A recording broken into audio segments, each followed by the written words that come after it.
Jacó a Judá e a seus irmãos. Judá gerou de Tamar a Pérez e a Zera. Pérez gerou a Esrom. Esrom a Arão. Arão gerou a Aminadab. Aminadab a Naasson. Naasson a Salmão. Salmão gerou de Raabe a Boaz. Boaz gerou de Rute a Obed. Obed a Jessé. Jessé gerou ao rei Davi. E o rei Davi gerou da que foi mulher de Urias a Salomão. Salomão gerou a Roboão. Roboão a Abias. Abias a Asa. Asa gerou a Josafá. Josafá a Jorão. Jorão a Uzias. Uzias gerou a Jotão. Jotão a Acás. Acás a Ezequias. Ezequias gerou a Manassés. Manassés a Amon e Josias. Amon a Josias. Josias gerou a Jeconias e a seus irmãos no tempo do exílio na Babilônia. Depois do exílio na Babilônia, Jeconias gerou a Salatiel. Salatiel a Zorobabel. Zorobabel gerou a Abiúde. Abiúde a Eliaquim. Eliaquim a Azó. Azó gerou a Sadoc. Sadoc a Aquim. Aquim a Eliúde. Eliúde gerou a Eleazar. Eleazar a Matã. Matã a Jacó. E Jacó gerou a José, marido de Maria, da qual nasceu Jesus, que se chama o Cristo. De sorte que todas as gerações, desde Abraão até Davi, são 14. De Davi até o exílio na Babilônia, 14. E do exílio na Babilônia até Cristo, 14. Amém. Você nunca leu a genealogia na Bíblia? Essa foi a sua primeira vez, então hoje você leu. Vamos orar, agradecendo ao Senhor pelos dízimos e ofertas, pedindo também pela exposição desta noite. Santo Deus e eterno Pai, Tu és grande, ó Deus. Tu és o Senhor sobre todas as nações. Tu és o Deus fiel que cumpre as Tuas promessas. Tu és, ó Deus querido, aquele que é o autor da nossa salvação, o autor da nossa vida. Por isso, ó Deus, que neste momento nós clamamos ao Senhor e pedimos, ó Deus, que o Senhor nos abençoe para ouvirmos a Tua palavra, para compreendermos a Tua palavra, para analisarmos as verdades que o Senhor tem a nós. Pedimos a Ti, ó Deus, que o Senhor queira, nesse momento, nos dar o entendimento daquilo que nós iremos ver neste momento. Clamamos ao Senhor que o Teu Santo Espírito ilumine os nossos corações. Que o Senhor nos traga, ao Pai, as verdades que aqui estão. Desvenda, então, os nossos olhos, para que possamos contemplar as belezas da Tua palavra. Somos gratos também ao Senhor nesse momento, ó Pai, pelos dízimos e ofertas, pela oportunidade de contribuir com o avanço do trabalho nesta localidade, com o Teu reino também a nível denominacional. Nós louvamos ao Senhor em nome de Jesus Cristo. Amém. Amém. Eu sei que assusta. São muitos nomes difíceis, nomes que são traduzidos do hebraico para o português e que para nós não faz nenhum sentido. Eu sei, quando você está fazendo a sua leitura anual, quando você se depara a uma genealogia, a vontade que você tem é de pular. E certamente você pula. Mas como toda a escritura ela é inspirada por Deus e útil para o ensino, as genealogias elas nos ensinam e nos ensinam muita coisa. Elas não estão aqui por acaso. Elas estão aqui por um determinado motivo. Esse motivo é nos ensinar. Quando nós nos deparamos com textos como esse, é quase inevitável, meus irmãos, não olharmos para o Antigo Testamento. Eu recordo aqui de uma vez que um certo humorista, contando a sua primeira experiência em uma viagem de avião, e ele conta que nessa viagem, ele nunca havia viajado, e nessa primeira viagem, ele chega no aeroporto e pede um cafezinho.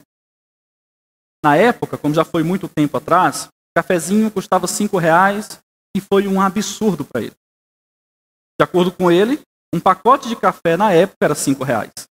Hoje está 13, né? 13 ou 14, uma coisa assim. E é interessante, queridos, que ele olhou para a mulher lá do balcão e disse: isso é muito caro. Caríssimo. Ele entra, então, no avião e a aeromoça chega para ele e oferece o jantar. Olha como ele imaginou. Se o cafezinho lá fora é R$5, dentro do avião, esse jantar deve ser uns R$200. Então ele olhou para a aeromoça e disse o seguinte: não, eu estou satisfeito, eu não estou com fome, eu estou muito bem. A viagem foi passando e no meio da viagem ele já começou a ficar com fome. O dia inteiro ele só tomou um cafezinho de R$5. E a senhora do lado dele sempre recebendo coisas. Ela pedia uma lasanha, chegava a lasanha. Pedia outro café e chegava o café. Pedia uma bebida, a bebida chegava. Até que ele não aguentou mais. Ele olhou para a senhora que estava do lado dele e disse: senhora, você poderia me dar um pedacinho da sua lasanha? É porque eu estou com tanta fome, mas não tenho dinheiro, estou desprevenido. E eu preciso muito comer, estou com muita fome. A senhora olhou para ele e disse: por que você não pede para o almoço? Ele: não, porque eu estou sem dinheiro. A moça então olhou para ele e disse: mas meu senhor, se você comprou sua passagem, tudo aqui dentro do avião está pago na passagem. Você pode pedir qualquer coisa e comer qualquer coisa. Quando ele descobriu isso, meus irmãos, ele começou a pedir um cafezinho, uma lasanha. A aeromoça ia e voltava e ele: outro café, eu quero café. A mulher trazia café. Ele: eu já paguei. Eu quero isso, eu quero aquilo e assim por diante. Percebam que a viagem desse homem foi totalmente diferente após ele descobrir o que a passagem dele garantia para ele. Claro que hoje nos aviões só entrega um pacotinho de amendoim desse tamanho e só. Mas nessa época tinha muita coisa que valia em uma viagem de avião. Esse homem, meus irmãos, não tinha conhecimento. Não tinha conhecimento de como era uma viagem. Aconteceu algo bem parecido hoje pela manhã. Há alguns dias, o meu micro-ondas não estava funcionando. Eu já tinha até comentado aqui com alguns irmãos. No meu entendimento, era algo tão caro, mas tão complicado, que eu estava até com medo de levar para consertar. Eu sabia que o tiro poderia ser grande. Chega meu sogro, do nada, abre o micro-ondas, verifica que é só um fusível, não tem um fusível, pegou um pedaço de fio, emendou lá, o bicho voltou a funcionar. Por falta de conhecimento da minha parte, eu não estava usando o micro-ondas da forma correta. Da mesma forma como esse homem aqui do avião, que não conseguia usufruir de tudo que a passagem dele tinha, porque ele não conhecia o que dava direito para ele. Então ele não conseguia usufruir da viagem. Talvez você já passou por uma experiência assim, de que por falta de conhecimento você estava fazendo uma coisa errada. Do nada você muda a maneira como enxerga aquele algo, aquela coisa. E começa então a olhar com outros olhos e perceber: agora eu posso usufruir de maneira correta daquilo que eu tenho. Da mesma forma, meus irmãos, é o Natal. As pessoas estão lá fora, os ímpios estão lá fora, comemorando o Natal sem saber o que realmente significa o Natal. Eles se reúnem em seus lares, comemoram o nascimento de Jesus, sem ao menos saber quem é Jesus. Eles não entendem o motivo do nascimento do Senhor Jesus. E por não conhecerem a Jesus, a comemoração deles é vã. Por não conhecerem quem realmente é o Senhor Jesus, eles dão importância ao feriado. Eles resumem o Natal ao dia 25 de dezembro. Eles resumem o Natal a simplesmente um dia. Ou, na verdade, uma madrugada, do dia 24 para o dia 25. Para eles, queridos irmãos, é um momento para se embriagarem. Eles menosprezam o Natal porque eles não conhecem o principal, a figura principal do Natal. Quem realmente é o Natal. Eles podem enfatizar, meus irmãos, a comunhão. Eles podem enfatizar qualquer outra coisa, menos Cristo Jesus. E assim, de forma mecânica, ano após ano, os homens estão comemorando o Natal. sem saber quem é Jesus. Mas o que nos diferencia, meus amados irmãos, desses homens? O que nos diferencia dos ímpios é o fato de que nós conhecemos ao Senhor Jesus. Nós conhecemos quem verdadeiramente Ele é. E nós usufruímos, meus irmãos, de todas as implicações que o Natal nos traz. Todas. É isso que nos diferencia desses homens. Nesta noite, nós veremos, queridos irmãos, quem de fato é Jesus. Se nós o conhecemos, nós veremos o que nos diferencia das comemorações do mundo lá fora. Percebam aqui, no texto que nós acabamos de ler, que nós temos uma genealogia antes do relato do nascimento do Senhor Jesus.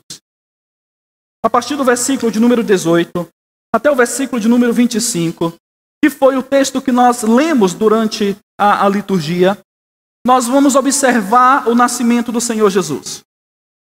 Você já parou para pensar o porquê que Mateus não iniciou o seu evangelho contando como Jesus nasceu, mas iniciou o evangelho com uma genealogia? Porque para Mateus é necessário conhecer quem é Jesus primeiro, para depois você olhar para o seu nascimento e entender quem é que está nascendo.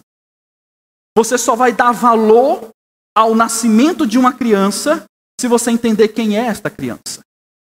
Você só vai conseguir dar realmente um significado verdadeiro ao Natal se você entender quem é de fato o principal, o personagem principal do Natal. Eu quero responder com vocês nesta noite a seguinte indagação: quem é Jesus? A genealogia do Senhor Jesus mostra quem Ele é. Não são uma junta de nomes de pessoas sem nenhum sentido. E de já eu quero dizer para você, e quero repetir para ficar gravado na sua mente. Só conhecendo Jesus é que nós daremos o verdadeiro valor ao seu nascimento. Somente aqueles que conhecem Jesus sabem comemorar devidamente o Natal. Eu quero responder essa indagação, quem é Jesus, em 3 pontos. O primeiro deles é que Jesus é o cumprimento das promessas de Deus. Observe mais uma vez os versículos de 1 a 6. Nós não vamos ler, já lemos. Para não ficar cansativo, não leremos. Mas vamos ver pelo menos o primeiro versículo, que diz: livro da genealogia de Jesus Cristo, filho de Davi, filho de Abraão. E do versículo de número 2 até o versículo de número 6, você verá todos os descendentes de Abraão até chegar em Davi. Percebam, meus amados irmãos, que Mateus inicia falando quem é o Senhor Jesus, mostrando que ele é filho de Abraão e filho de Davi. O intuito aqui de Mateus é mostrar que Jesus é aquele que veio para cumprir as promessas de Deus, ou na verdade ele é o cumprimento das promessas de Deus. Que promessas? Primeiro, a promessa a Abraão, de que de Abraão todas as nações seriam benditas. Observem comigo, por favor, o capítulo 12 de Gênesis, no versículo 3.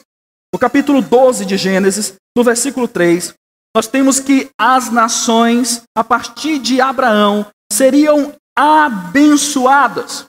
Todas as nações da terra serão benditas a partir de Abraão, mas de acordo com a sua descendência. O filho de Abraão seria aquele que traria a bênção a todas as nações, não somente aos judeus. Quando nós olhamos Gênesis 17, versículos de 1 a 7, nós vemos esta aliança que Deus fez com Abraão. Observem, por favor. Quando atingiu Abraão a idade de 99 anos, apareceu-lhe o Senhor e disse-lhe: eu sou Deus Todo-Poderoso. Anda na minha presença e sê perfeito. Farei uma aliança entre mim e ti, e te multiplicarei extraordinariamente. Prostrou-se Abraão, rosto em terra, e Deus lhe falou: quanto a mim, será contigo a minha aliança. Serás pai de numerosa nação. Não será mais chamado o teu nome Abrão, e sim Abraão, porque por pai de numerosas nações te constituí. far-te-ei fecundo extraordinariamente, e de ti farei nações, e reis procederão de ti. Estabelecerei a minha aliança entre mim e ti, e a tua descendência, no decurso das tuas gerações, aliança perpétua, para ser o teu Deus, e da tua descendência. O que, meus irmãos, Deus está prometendo para este homem é que o seu descendente eterno viria para abençoar todas as nações. Quando nós olhamos para esta genealogia, nós temos Mateus falando que este menino que vai nascer, a partir do versículo de número 18, ele relata isso, é o filho de Abraão, o descendente de Abraão, o cumprimento desta promessa em Gênesis. Mas não para por aí. Observe no versículo de número 5. Aqui, meus irmãos, aparece uma figura bem conhecida de todos nós. Ruth. Quem era Ruth? Ruth, meus irmãos, não era de Israel. Ruth, ela era moabita. Mas quem eram os moabitas? Se você bem recordar, as filhas de Ló deitaram com seu pai, e ali, meus irmãos, veio do fruto de tudo isso, deste incesto, nasce Moabe. E Moabe dá nome, então, aos moabitas. Os moabitas eram uma nação contrária a Israel, inimiga de Israel, e havia uma inimizade entre eles, e Ruth vem dos moabitas. Ruth é uma estrangeira no meio do povo de Deus. E mesmo assim, ela está aqui na genealogia de Jesus. E Mateus está nos mostrando que esse que viria para abençoar todas as nações, desde a sua genealogia, desde a sua constituição, desde os seus antepassados, tem pessoas de outros países, de outras nações. Ali, queridos irmãos, nós conseguimos compreender que Jesus, ele veio para abençoar todas as nações. E você vê em todo também, durante a narrativa de Mateus, você vai observar Mateus mostrando como que Jesus cumpre estas promessas.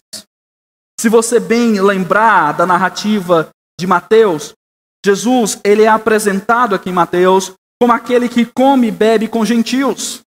Jesus é apresentado aqui em Mateus como aquele que anda em terra gentílica. Jesus, ele no seu nascimento é visitado por magos estrangeiros que vêm do Oriente. Mateus vai mostrar que esse Jesus é o cumprimento da promessa. Ele é o filho de Davi, aliás de Abraão, aquele que veio abençoar as nações, onde as nações todas serão benditas. O que mais nos chama a atenção é Mateus capítulo 8, onde Jesus elogia a fé de um centurião romano. Em toda Israel não se houve fé tamanha. Mateus faz questão de registrar esses acontecimentos para mostrar que Jesus é esta bênção às nações. E como que Jesus encerra, aliás, como Mateus encerra o relato do Evangelho? Enviando os seus discípulos a todas as nações. Mateus mostra que Jesus é o cumprimento dessa promessa. Mas também, meus irmãos, é o cumprimento da promessa a Davi. Observem que ele também é filho de Davi. E você verá que toda a descendência de Davi. Quando nós olhamos 2 Samuel, capítulo 7, nós temos esta aliança que Deus firmou, a aliança do reino, onde Deus promete que um descendente de Davi viria para se estabelecer no trono e ficaria nesse trono eternamente, onde haveria um reino eterno de acordo com a descendência de Davi. 2 Samuel capítulo 7, versículo 13 e versículo 16, Deus diz: firmarei para sempre o trono do seu reino. Eis a promessa de um reino eterno, e alguém tem que vir, sendo eterno, para poder assentar-se nesse trono e estabelecer este reino. No versículo 14 do capítulo 7 de 2 Samuel, Deus então assegura que será como um pai para este descendente de Davi. Olha o que ele diz: eu lhe serei pai, e ele me será filho. O que Deus está dizendo, o meu filho será o teu descendente, será filho teu, e assim ele reinará para todo sempre, e vai inaugurar o reino eterno. Eis aqui, queridos, a aliança do reino, um pacto que Deus fez com Davi. E aqui nós lemos que Jesus é descendente de Davi, é filho de Davi. E quando nós lemos isso, nós devemos entender que Jesus é o cumprimento da promessa de Deus a Davi, de que ele é o descendente que viria para inaugurar o reino eterno do nosso Deus. Por isso você vê em Mateus demonstrando: o reino de Deus está próximo, o reino de Deus chegou, arrependam-se, o reino de Deus chegou. O Senhor Jesus veio para inaugurar isso. E esse cumprimento nós encontramos em toda a narrativa de Mateus. Quando Jesus, ele cura os cegos olham para Jesus e dizem: tu és o filho de Davi. Jesus sobe ao monte, no famoso Sermão do Monte, para ensinar a lei, uma característica dos reis, que deveriam ensinar e guardar a lei de Deus. Mateus está nos mostrando que ele é o cumprimento, ele é o filho de Davi, o cumprimento da aliança, ele é o filho de Abraão, o cumprimento da aliança com Abraão. Além disso, meus irmãos, como é que Mateus encerra o seu relato? Jesus dizendo: toda a autoridade me foi dada no céu e na terra. Ele é o rei no céu, ele é o rei na terra. Ele é o cumprimento da aliança davídica. O intuito, meus queridos irmãos, é que de Mateus, é que todos os leitores do seu evangelho vejam o nascimento de Jesus não como o nascimento de um qualquer, mas que eles olhem para o nascimento de Jesus, enxergando que quem nasceu é a demonstração da fidelidade de Deus. É o Deus fiel que cumpriu as suas promessas em Cristo. Ele é este homem. Ele quer, meus irmãos, que todos vejam que Jesus é o rei, que Jesus é aquele que trouxe bênção, a bênção da salvação a todas as nações. Jesus é o cumprimento da promessa de Deus. Queridos, o intuito de Mateus é mais ou menos o seguinte. Imagine na Inglaterra, lá no Reino Unido. Se aparece no jornal uma notícia de que uma criança nasceu em uma maternidade em Londres, qual a importância que você verá diante disso? Crianças nascem toda hora, talvez centenas, talvez milhares. Mas se noticiarem uma criança da família real nasceu hoje, a mídia dará outra importância. Você verá os acontecimentos, os relatos do nascimento de outra forma. Quem se interessa por uma mulher na Inglaterra que teve um filho qualquer? Ninguém. Mas Mateus está mostrando, atentem, a partir do versículo 18, quem nasceu. Atentem para o relato desta criança que vai nascer. Ele não é um qualquer, ele é o cumprimento das promessas. Jesus é o cumprimento das promessas. Em segundo lugar, quem é Jesus? A resposta: Jesus, ele é o legítimo rei. Observem, meus queridos irmãos, quando nós olhamos a partir do versículo de número 7 até o versículo de número 11, nós encontramos uma linhagem aqui de reis, para mostrar que Jesus é rei. Na sociedade judaica, as genealogias, elas tinham suas importâncias. Nenhuma genealogia, ela servia de maneira banal. Haviam livros de genealogias que registravam os antecedentes de todos. Por que isso era necessário? Principalmente para evitar brigas ali de terras. Porque a sociedade nesta época, meus irmãos, como eram em tribos, as terras pertenciam a tribos ou famílias. Por exemplo, se você fosse parte da tribo de Benjamim e você quisesse uma terra, você teria que trazer o livro da sua genealogia e comprovar que você fazia parte da tribo de Benjamim. Somente assim você poderia tomar posse daquela terra. Uma outra maneira pela qual servia as genealogias era para os sacerdotes. Porque os sacerdotes, eles tinham que ser da tribo de Levi e tinham que ser descendentes de Arão. Então, para provar isso, o candidato, para exercer o sacerdócio, o candidato precisava levar o livro da sua genealogia para mostrar, olha aqui, eu faço parte da tribo de Levi, olha aqui, eu sou descendente de Arão, então eu posso exercer o sacerdócio. Em outras palavras, para que servia uma genealogia? As genealogias serviam, queridos, para dar legitimidade a alguém ou a algo, para fazer algo. Legitimidade para fazer algo. No caso de Jesus, o que Mateus está nos ensinando aqui? Que Jesus, ele é o legítimo rei. Ele tem sangue de reis. Ele é da linhagem de reis. Em sua veia, em suas veias correm sangue de reis.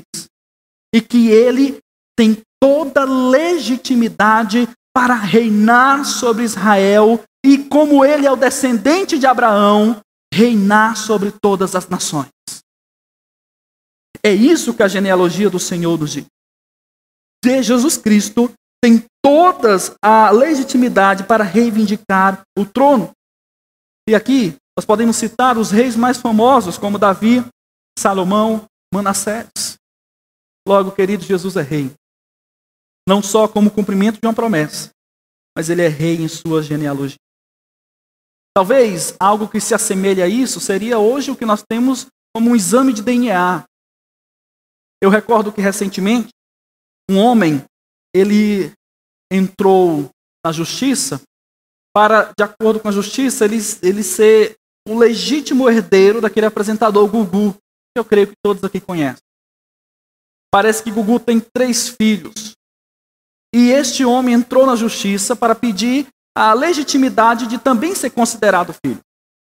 Fizeram o exame de DNA, mas não deu que ele era filho do Gugu. Como nessa época não tinha exame de DNA, como é que eles faziam isso? Genealogia. E Mateus está provando, por meio da genealogia de Cristo, que ele é rei. Ele descende de rei. Ele tem toda a legitimidade para buscar o reino e sentar no trono, não só sobre Israel, mas sobre todos. Em terceiro e último lugar, quem é Jesus?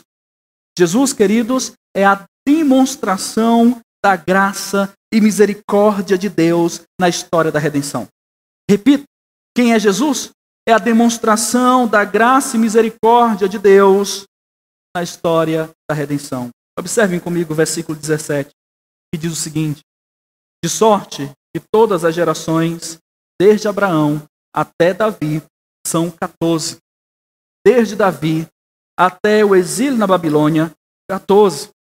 E desde o exílio na Babilônia até Cristo, 14. O que isso significa? Quer dizer que só tinham 14 em 14? Não. O que Mateus está fazendo aqui, meus irmãos, ele está dividindo a genealogia de Jesus em épocas. Os patriarcas até o período da monarquia, do período da monarquia até o exílio, do exílio até Cristo, o Império Romano. Deus sempre agiu na história. Ele preservou a genealogia, ele preservou estes homens, apesar de que, quando nós olhamos para os patriarcas, Abraão, o pai da fé, era mentiroso, mentiu algumas vezes.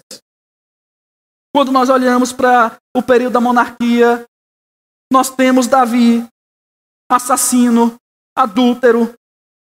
Quando nós olhamos para o período do exílio babilônico, o exílio babilônico era a demonstração da justiça de Deus sobre o seu povo, porque o povo havia desobedecido a esse Deus, e exatamente por isso eles estavam no exílio. E quando nós olhamos do exílio até Cristo, o povo estava lá de novo, cativeiro, sobre o Império Romano. Mesmo em meio a tudo isso, durante toda a história da redenção, o Senhor Deus, com graça e misericórdia, preservou a linhagem da mulher. Lembram de Gênesis 3,15? Lembram de Gênesis capítulo 3? Onde Deus diz que iria colocar inimizade entre o filho da mulher, ou o fruto da mulher, e o filho da serpente, ou o fruto da serpente. esta briga ocorre durante toda a narrativa bíblica. Os descendentes da mulher e os descendentes da serpente. Deus escolheu o seu povo desde antes da fundação do mundo. E este povo está em inimizade contra os filhos da serpente desde então.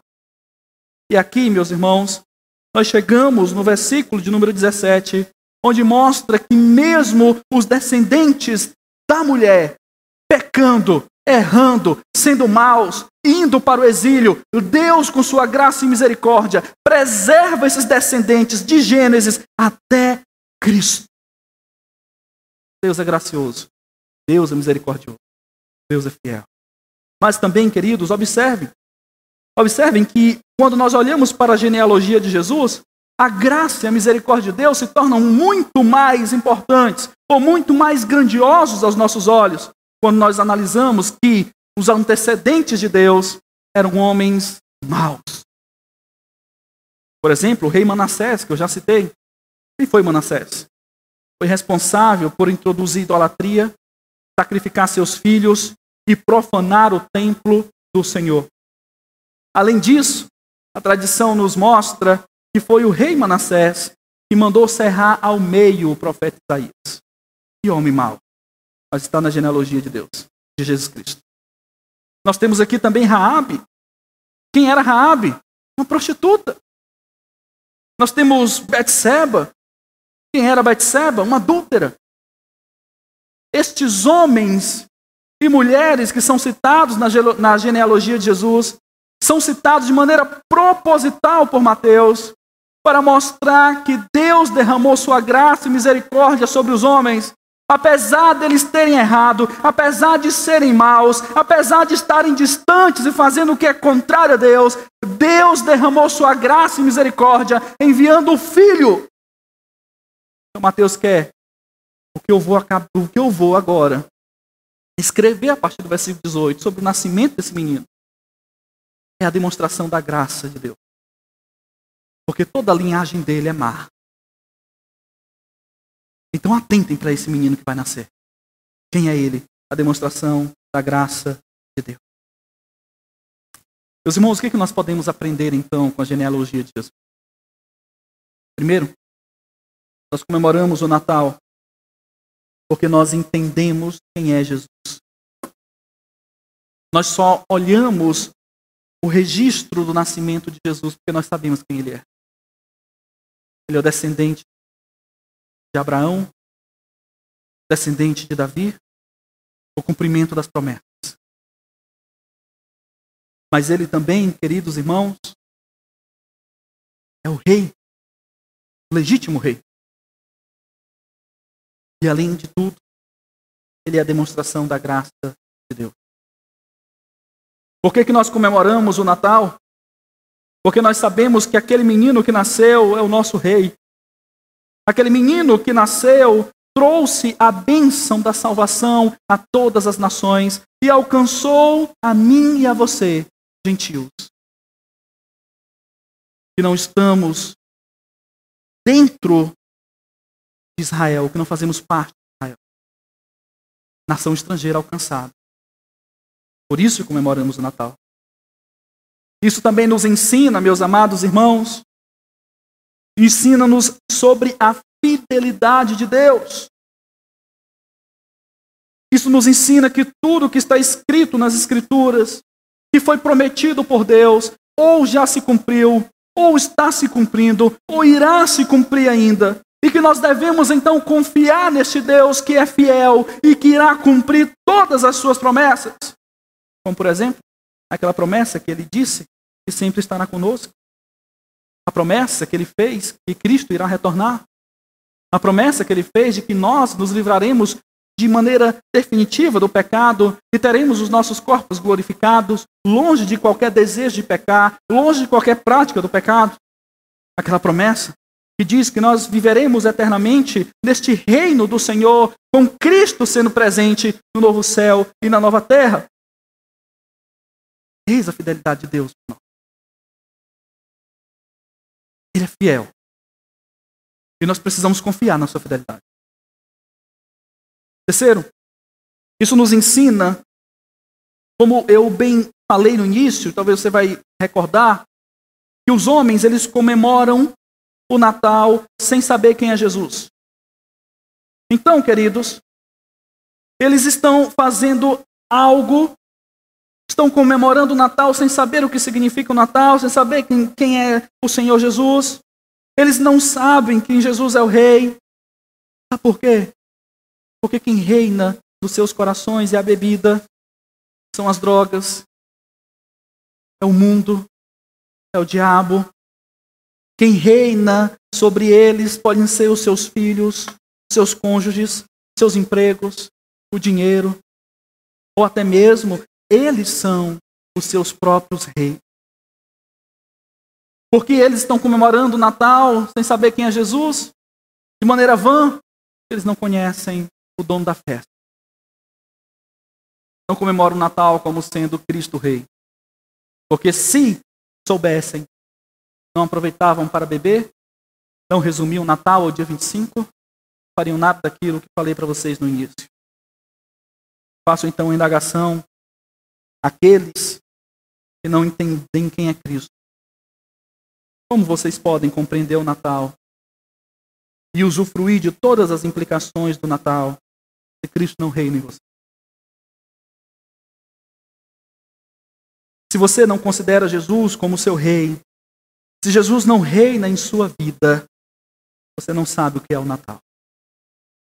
E você nunca irá valorizar o nascimento de Jesus. Você continuará resumindo o Natal a um feriado, ou a uma comunhão, ou a viajar, a encontrar a família, a festa de fim de ano, ou qualquer outra coisa, ao Papai Noel, assim por diante, mas nunca compreenderá o que de fato é o Natal, porque Jesus não reina no seu coração. Se Jesus não reina em sua vida, você nunca dará valor verdadeiro ao Natal. Amados, Natal não é um momento de festa para você que não tem Cristo reinando na sua vida. Não é.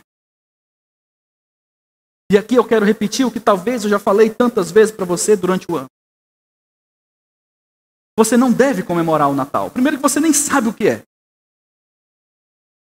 O Natal, para aqueles que Cristo não reina nos seus corações, é um momento de terror, de desespero. Não deve ser um momento de alegria. Ou você pode até se alegrar durante o Natal, mas lembre-se, ele nasceu para dizer para você que a sua alegria é passageira. Que logo, logo a sua alegria acabará no inferno, porque ele vai voltar para condenar você ao inferno, porque você não faz parte do reino dele. O Natal deve servir para você que não tem Cristo como seu rei, que ele nasceu, que ele morreu, que ele ressuscitou, que ele vai retornar para julgar e condenar aqueles que não fazem parte do seu reino, que não tem ele como rei nos seus corações. Por isso eu faço uma pergunta para você. Jesus reina em você? Jesus é o seu rei? Pois se Jesus é o seu rei, obedeça às ordens do rei. Se você considera Jesus e sabe que ele é o legítimo rei, obedeça todas as instruções do rei. Inclusive a instrução que diz: 6 dias trabalharás e farás toda a tua obra, e no 7º dia descanse. Que é o que vocês não fazem. Poucos aqui fazem.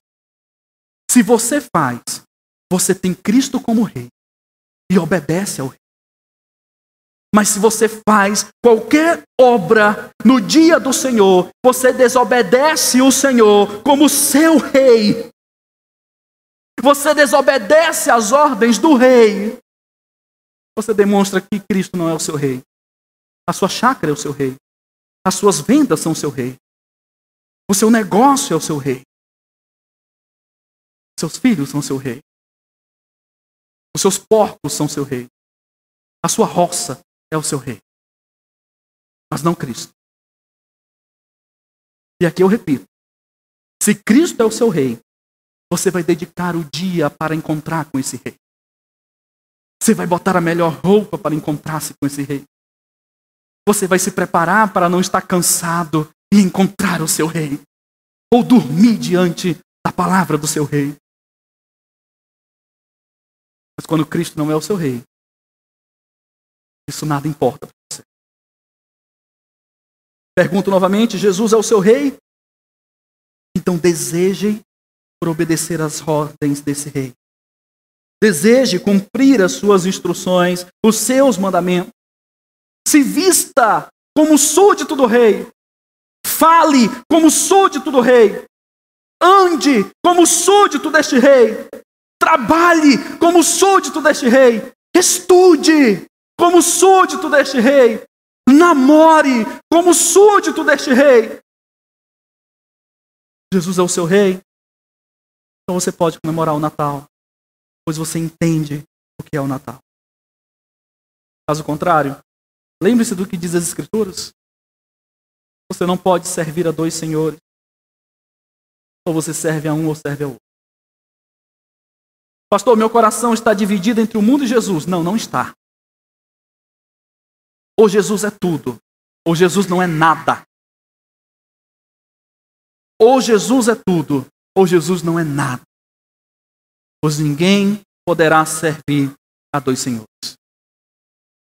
Pastor, meu mundo está dividido, meu coração está dividido. Não, não está, você está no mundo. Você está amando o mundo, o seu rei é o mundo. E João vai dizer o quê? Eu gosto demais desse texto.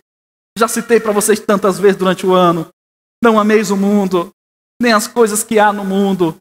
Porque quem ama o mundo, o amor do Pai não está nele. Então desprenda das coisas do mundo. E ligue-se nas coisas do rei. Por fim, Mateus nos mostra e nos ensina que durante toda a história, os homens cometeram pecado. Que eu e você somos pecadores. Somos de uma linhagem de pecadores.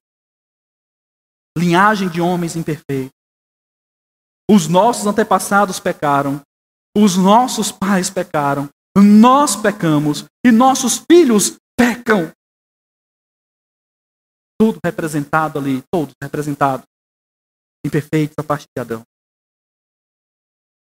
Pela graça e misericórdia de Deus, Cristo nasceu e viveu no meio destes pecadores.